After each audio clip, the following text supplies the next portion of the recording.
Okay, we're back. Degrees and radians. So recall here of unit 0, 360 degrees in a circle, 2 pi radians in a circle.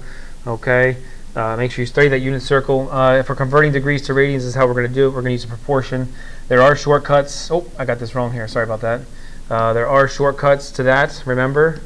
Okay, but this is the method that we would use if you're not comfortable with those shortcuts.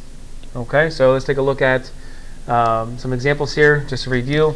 Convert 135 degrees to radians, so that's 135 over 180, which equals r over pi. So we're going to cross multiply here, get 135 pi equaling r 180.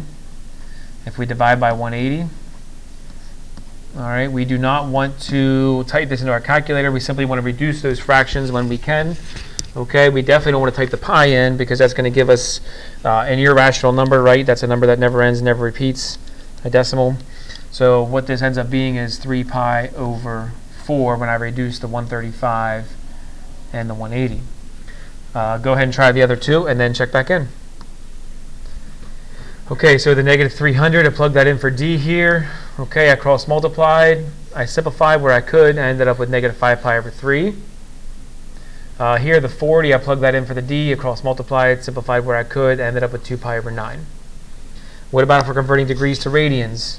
The proportion does not change. D over 180 equals 5 pi over 4 over pi.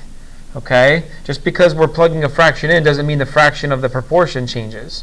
So I cross multiply again, I get d pi equaling 5 pi over 4 times 180. Now, because I have a pi on both sides, the pi's cancel out.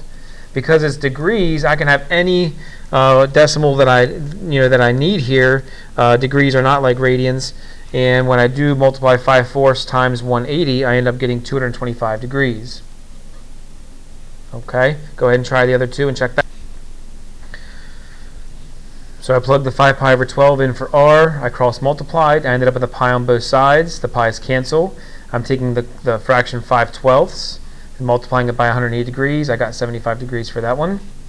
Over here, 3 pi over 5 over pi. Cross multiply again. The pi's cancel. Now I'm taking 3/5 times 180, and I get 108 degrees. And that's it.